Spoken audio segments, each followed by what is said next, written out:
Hello, and welcome to StoryHouse. The book I'm presenting to you today is Money Changes Everything: How Finance Made Civilization Possible. This book starts with the oldest Western civilization, the Sumerian civilization, and continues until the 21st century of human society. It tells us about the interesting financial stories that occurred during this period and how the progress of human civilization has been shaped by finance. The author of this book is William Goetzman, a renowned American financial historian and professor of finance at Yale University. Professor Goetzman is my favorite financial scholar. He takes us along the river of time and shows us how finance is the origin of the earliest contracts, writing, language, and mathematics for humanity. Without finance, there would be no cities and no civilization. In this book, you can see how finance influences the efforts in the Mesopotamian region, the democracy in Athens, and the institutional evolution in China. The intertwined relationship between nations and finance is revealed.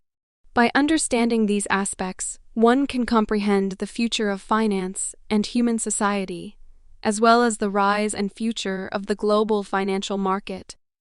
This is a grand financial history. Before delving into the details of history, we need to ponder a question: what exactly is finance? In numerous science fiction movies and time travel dramas, humans imagine being able to travel freely between the past and the future using a time machine. Professor Goetzman points out that the essence of finance is like a time machine, except that instead of our bodies, it is our money that can travel through this time machine. For example, when a person invests their money, they are moving their current income to be used in the future. On the other hand, when a person takes out a mortgage, they are moving their future income to be used in the present. By allowing money to traverse freely, we can reconfigure resources along the dimension of time, enabling better risk management and dealing with uncertainty. Moreover, financial technology not only enables money to cross time, but also space, allowing resources to flow to the most efficient destinations. In summary, with the development of human civilization, there is inevitably a need for technology to allocate resources across time and space, which led to the birth of finance. The advancement of finance as a technology, in turn, profoundly influences the progress of human civilization. I believe this process can be understood from two dimensions. The first dimension is knowledge, exploring how financial issues and the human knowledge system mutually reinforce each other. This knowledge system encompasses language, writing, mathematics, philosophy, and more. The second dimension is institutions, examining how financial instruments and human social systems mutually shape each other. In this context, financial instruments include currency, bonds, stocks, and so on. Through these two dimensions, we can discover that the history of finance is intertwined with the history of human civilization. Now let's focus on the first point: how financial issues and the human knowledge system mutually reinforce each other. Can you guess what the earliest human written records found so far actually said? In the Mesopotamian plains, the cradle of Western civilization, a clay tablet dating back 5,000 years was unearthed in the ancient city of Uruk. It contains some written symbols, which are the precursors to Sumerian cuneiform script and currently the earliest known human written records. So, what does it say? Surprisingly, it's not a love poem, a divine decree, or a legal code. Instead, it's rather mundane accounting information. 20,000 units of barley, 37 months. Kushim? This sentence indicates that a total of 20,000 units of barley were received over 37 months, and it was signed for by a person named Kushim. In other words, the earliest recorded name in history was not that of a prophet or a hero, but rather that of a tax official or accountant named Kushim.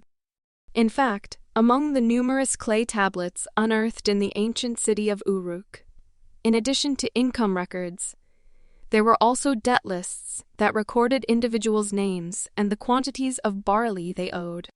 This clearly indicates that the cuneiform script was invented by the Sumerians to fulfill their commercial and accounting needs. In human history, this is not the only example. For instance, in the Andean region of South America, a unique form of communication called quipu developed. It involved tying knots on multiple cords of different colors and materials. The purpose of quipu was similar to that of the earliest cuneiform script record keeping. Therefore, it can be said that the direct motivation behind the invention of writing systems by humans was driven by financial purposes. Early writing systems were actually tailored to handle large amounts of financial data.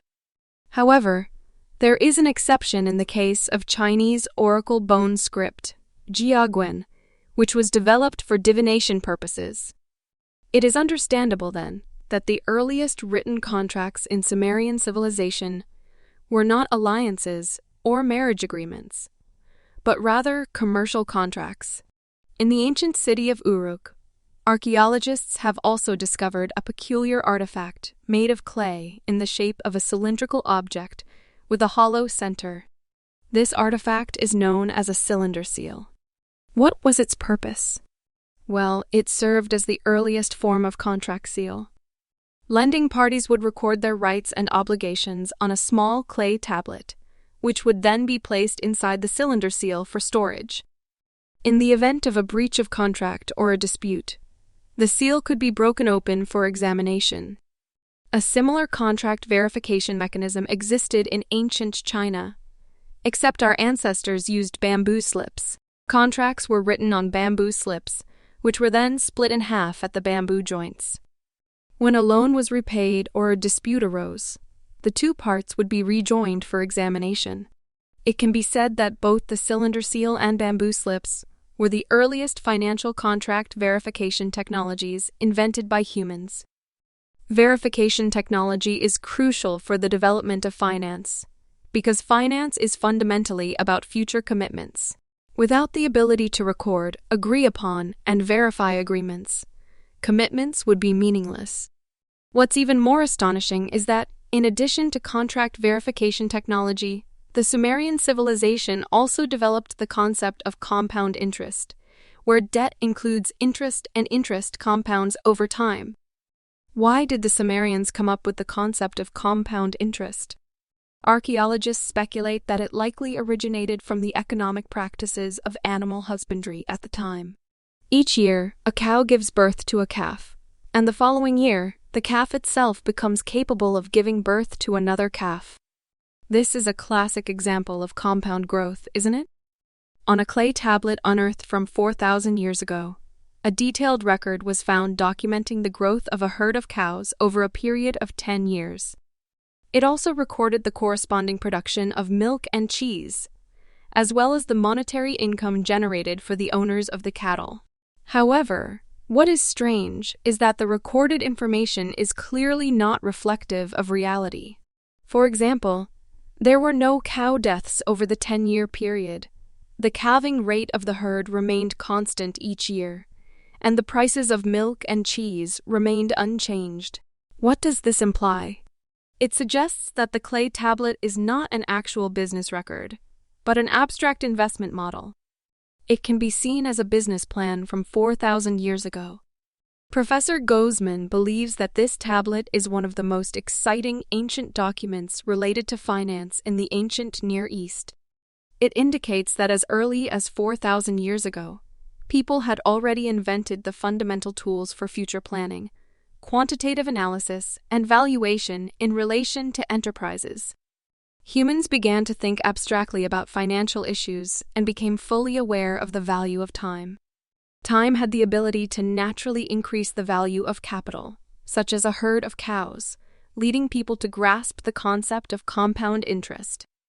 We know that compound interest is a form of exponential growth. If the duration of a loan is long enough, the final amount can become astronomical. By calculating compound interest, people could comprehend mathematically significant quantities, even though encountering such large numbers in real life was not yet possible at the time. For example, another pineapple-shaped artifact found records a war indemnity claim. Two city-states were at war, with City A seizing a piece of land from City B. After several decades, City B reclaimed the land and demanded compensation from City A. City B argued that City A had occupied their land several decades ago, equivalent to borrowing 1 unit of barley from them. At that time, the interest rate for barley loans was quite high, reaching an annual interest rate of 33%. This interest rate was later incorporated into the Hammurabi Code, becoming the statutory interest rate. Coupled with compound interest over several decades, City B calculated that the original 1 unit of barley had grown to 8 million units, which is equivalent to 4.5 trillion liters in modern terms, or 500 times the current annual barley production in the United States. This astronomical number would have been unimaginable for the Sumerians at that time. However, City B also knew that City A could never repay such an enormous sum. The reason for inscribing this exaggerated claim on the artifact was to assert that City A would forever owe them. By exploring the Sumerian civilization from 5,000 years ago, we have seen how they invented writing due to financial needs, developed written contracts, and grasped the concept of significant mathematical quantities, including compound interest. This represented a significant leap in the knowledge system of early Western civilization. Now let's fast forward to the period of the Renaissance, which marked another significant leap in the knowledge system of Western civilization. And once again, this leap was closely intertwined with finance. We know that the earliest traces of capitalism emerged in Italian city-states such as Venice, Genoa, and Florence, which were renowned commercial centers. However, these cities faced a common challenge in the early stages of their commercial activities: the cumbersome nature of Roman numerals, which made bookkeeping and calculations inconvenient. This became a significant obstacle to business development. It was later that a mathematician named Fibonacci solved this problem. Fibonacci, who was from Pisa, Italy, where the Leaning Tower of Pisa is located, is remembered in the mathematical world for discovering the Fibonacci sequence, also known as the golden ratio. However, Fibonacci's greater contribution to Europe came in the form of a booklet he wrote called Liber Abaci, or the Book of Calculation. This book became immensely popular and can be credited with popularizing Arabic numerals and algebraic methods in Europe. Fibonacci grew up in the North African colonies of Pisa and studied under Arab tutors. This allowed him to have exposure to Arabic numerals and advanced mathematical techniques from Asia. In Liber Abaci, Fibonacci systematically introduced the use and basic algorithms of Arabic numerals, including addition, subtraction, multiplication, division, and fractions. He demonstrated how to perform algebraic calculations using numerical symbols. However, don't misunderstand. Liber Abaci is not a popular mathematics book. It is a practical manual for business purposes. The purpose of incorporating mathematical tools was to solve real-world business problems. The book provides detailed explanations on how to estimate the value of goods, calculate interest rates, and determine the net present value of future income. For example, the book presents a problem. A soldier receives 300 silver coins as income each year, distributed quarterly. However, if the king decides to change it to a lump sum payment at the end of the year, and the prevailing deposit interest rate at that time is 2% per month, how much money will the soldier lose? This problem is actually calculating the net present value of the soldier's annual income. The concept of net present value is a core concept in modern finance. It may also mark a watershed in the development of mathematics in both Eastern and Western traditions. Professor Gozman points out that the mathematical methods found in Liber Abaci can be found in ancient Chinese mathematical literature, with the exception of net present value. At the same time, Chinese mathematical literature rarely addresses business problems, whereas Liber Abaci has a strong business orientation. It was born out of the need to solve practical business and financial problems. A century after the publication of Liber Abaci, abacus schools flourished in the Italian city-states. Liber Abaci served as the common textbook for these schools. In 1338, as many as 1,000 young Florentines were enrolled in abacus schools. These schools were secular institutions, distinct from the dominant religious schools of that time in Europe. It can be said that abacus schools represented an important force of secularization in Europe. You'll be surprised to know who attended abacus schools. Figures such as Machiavelli, Da Vinci, and even the son of poet Dante were among them. From this historical period, we can see that it was the strong demand for business and finance among Europeans that led to the birth and popularization of Liber Abaci. The young individuals trained in secular abacus schools became an important driving force behind the European Renaissance. All right, in this part, we discussed how financial issues and the human knowledge system mutually reinforce each other. During the Sumerian civilization, finance gave rise to the earliest forms of writing, contracts, and mathematical thinking. In Europe, during the budding of capitalism, financial matters ignited Europeans' enthusiasm for mathematics, paving the way for the Renaissance and subsequent scientific revolution. In fact, financial issues not only interact with the human knowledge system, but also shape human social institutions. This represents the second dimension in understanding the history of finance. Throughout the 5,000 years of civilization, humans have invented a series of financial instruments to address complex social problems. Next, I will focus on 3 of the most important financial instruments: currency, bonds, and stocks, to illustrate how finance has profoundly changed human society. Let's begin with currency. Currency is the most significant financial tool invented by humans. The rise and fall of many great empires in human history have been directly related to currency. The Akkadian Empire, Assyrian Empire, and Babylonian Empire all emerged and declined in the Mesopotamian region. Among them, the Assyrian Empire had a foundation based on silver. At that time, silver was the prevalent currency in the Mesopotamian region. However, the local area did not produce silver, which created an interesting phenomenon. People used silver for valuation purposes, but not necessarily for settlement.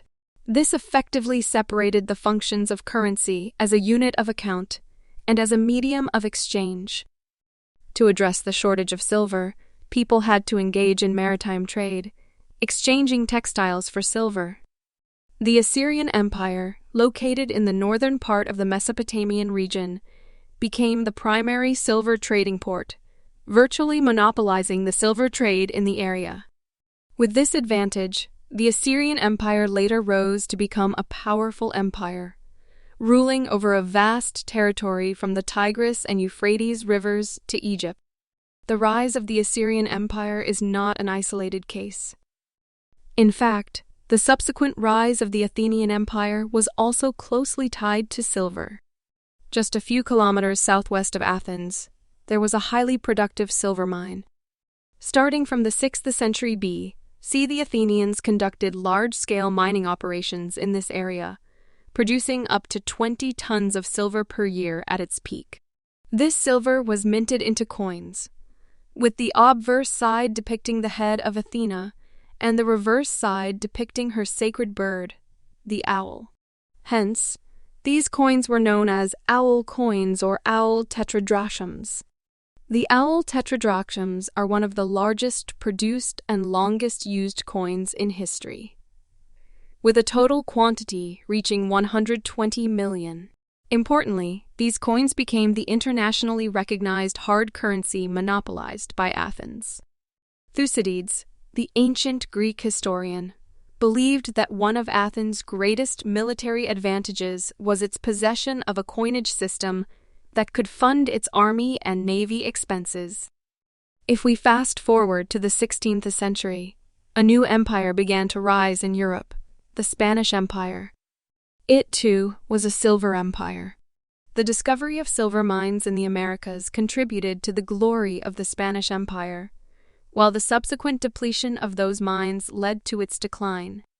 This American silver flowed through the global trade system to distant Eastern empires, ultimately determining the fate of the Ming dynasty in China, from its prosperity to its downfall. This period of history is extensively covered in the book Empire of Silver. You can combine these resources for a comprehensive understanding.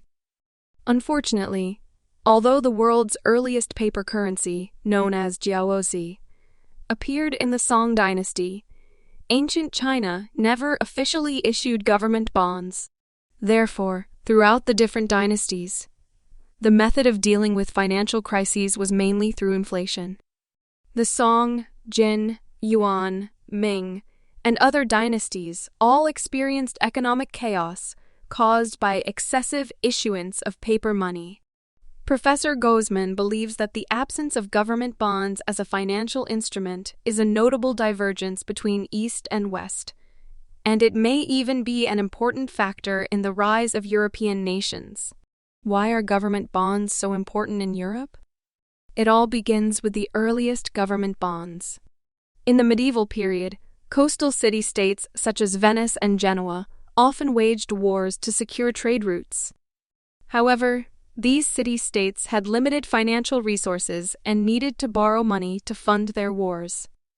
Directly borrowing from financial capitalists would put them under significant control. A better solution was to issue government bonds and borrow money from ordinary citizens within their own countries. In 1174, Venice issued the world's earliest government bond, known as a prestiti. This bond was compulsory, and every Venetian citizen was required to buy it. However, it differed from taxes because the government promised to redeem the bonds, and bondholders would receive an annual interest rate of 5%, making it a good investment. Unfortunately, due to unforeseen circumstances, the Venetian military encountered a plague before the expedition and was defeated without engaging in battle. As a result, the Venetian government lacked the ability to repay the principal debt, but they continued to pay the interest on time. This turned the originally designed short-term government bond into a perpetual government bond. The invention of government bonds brought about profound and lasting impacts in Europe. First, every Venetian citizen was a bondholder, which tightly linked individual interests with the government's interests. This, in turn, strengthened their sense of community and civic consciousness. Second, government bonds created a new form of wealth. The average return rate on government bonds was around 5%, which was comparable to the long-standing land rents in Europe. In other words, holding government bonds had the same effect as owning land. Land was no longer the sole form of wealth. In the novels of Jane Austen and Honoré de Balzac, the wealth of the affluent was mainly composed of both land and government bonds. Third, and most importantly, the emergence of government bonds posed a significant challenge to the theological authority of Christianity at that time. We know that Christianity opposed usury, not because it caused suffering to borrowers, but because the concept of interest challenged the authority of God. The idea that money could generate more money, an inanimate man-made entity could reproduce and multiply on its own, was seen as usurping because only God could create life. Under Christian thought, lenders were unpopular and belonged to a small and disliked group. However, the advent of government bonds turned most people into lenders to the government and beneficiaries of interest. This created a sharp contradiction between religious thought and the social masses. This contradiction, after a long period of fermentation, ultimately led Europe towards religious reform and completed the transition from a religious society to capitalism. This is the significance of government bonds for Europe. Another significant financial innovation in European civilization is the introduction of stocks and the concept of the joint stock company. The earliest form of a joint stock company appeared in ancient Rome, which may be hard to imagine. Even in ancient Rome, the concept of joint stock companies was already in practice. We know that the Roman Empire was vast, with a peak population of 60 million ruled by just 100,000 Romans. With such a large territory and population, including newly conquered regions, how could taxation be carried out at the lowest cost? Unlike ancient China, the Roman Empire did not have a sophisticated bureaucratic system. As a result, the Romans came up with a creative solution. They publicly auctioned off tax collection rights, and the highest bidder would be granted the authority to collect taxes in that specific area. Of course, individual strength alone was not enough, so the wealthy knight class joined forces and formed joint stock companies to participate in the bidding. These companies were also known as publicani companies. The remarkable thing about the publicani companies is that they already possessed all the key features of modern joint stock companies. For example, they had numerous shareholders, often numbering in the hundreds or thousands, with most shareholders not involved in the day-to-day operations of the company, but earning profits through their shareholdings. The company had a legal personality separate from its shareholders, owned its own property, could have perpetual existence, and shares were freely transferable. The trading of stocks took place in the ancient Roman Forum. So, the next time you visit Rome and see the magnificent triumphal arches, you are actually visiting the world's first stock exchange. The Roman scholar Cicero even recorded the world's first case of stock price manipulation. If there is any difference between the publicani companies and modern corporations, it is that the publicani companies operated under a franchise model. Their business was limited to tax collection in specific areas and could not be expanded arbitrarily. This franchise model persisted until the 18th century, when the British Empire established many chartered companies, such as the Virginia Company, the East India Company, and the South Sea Company, for better engagement in colonial ventures. Yes, it was the South Sea Company that triggered the famous South Sea bubble in financial history. So what happened? In the early 18th century, as British colonization of the Americas was just beginning, the British public was very optimistic about investment opportunities in the New World. Everyone envisioned the potential for making a fortune. The South Sea Company obtained the exclusive rights to the slave trade in the Americas, and its prospects looked bright, causing a frenzy of public enthusiasm and investment. Within a short span of 8 months, the company's stock price skyrocketed from around £100 per share to almost £1,000 per share, a 10-fold increase. However, at this time, the British Parliament passed the Bubble Act, which imposed restrictions on companies and ultimately burst the bubble. The stock price of the South Sea Company plummeted back to £200 per share, leading to many investors going bankrupt and even suicides. It is said that even Isaac Newton lost £20,000 in the crash. This is the general outline of the South Sea Bubble. It is commonly believed that the South Sea Bubble reflected the irrational speculation of the public at the time. However, behind it lay the struggle between joint stock companies and the British government's charter rights. Many joint stock companies, including the South Sea Company, were no longer satisfied with the limited scope of their charter rights. They secretly raised additional capital, expanded their businesses, and even formed war funds to break free from the constraints of their charters. Additionally, many grassroots joint stock companies emerged without government charters and grew rapidly. The Bubble Act was introduced to crack down on these companies, stipulating that all companies must obtain royal charters and operate strictly within the scope of their charters. This was something the British government had not anticipated. The Bubble Act not only triggered one of the most disastrous collapses in financial history, but also became one of the important causes of the American Revolutionary War. At that time, the North American elites, through the formation of joint stock companies, engaged in large-scale land speculation in the West, hoping to make a fortune by selling land.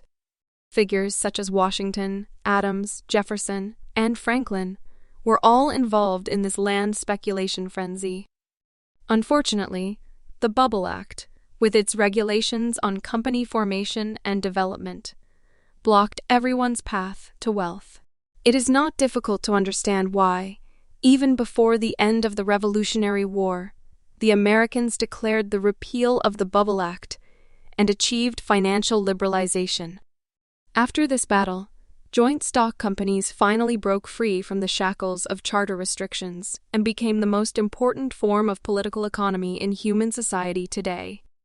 All right, from the stories of currency, bonds, stocks, and joint stock companies, we can see that financial instruments and human social systems shape each other and profoundly influence the course of human history.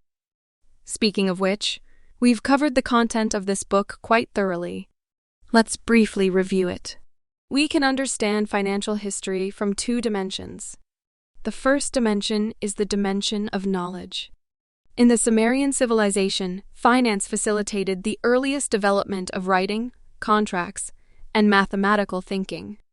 In early capitalist Europe, financial issues sparked the Europeans' enthusiasm for mathematics and set the stage for the Renaissance and scientific revolution. The second dimension is the dimension of institutions.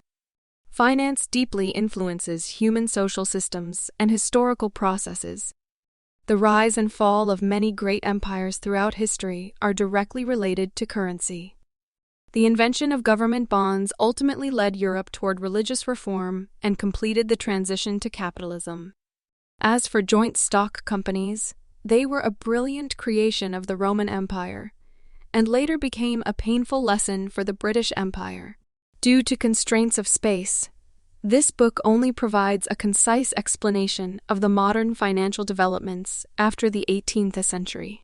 Modern finance has witnessed two major events: the shift of global financial centers from Europe to the United States, with the US dollar becoming the center of the global monetary system, and the globalization of finance, where global financial systems are interconnected. Then local financial crises can evolve into global crises. That covers the essence of this book. Congratulations on completing another book.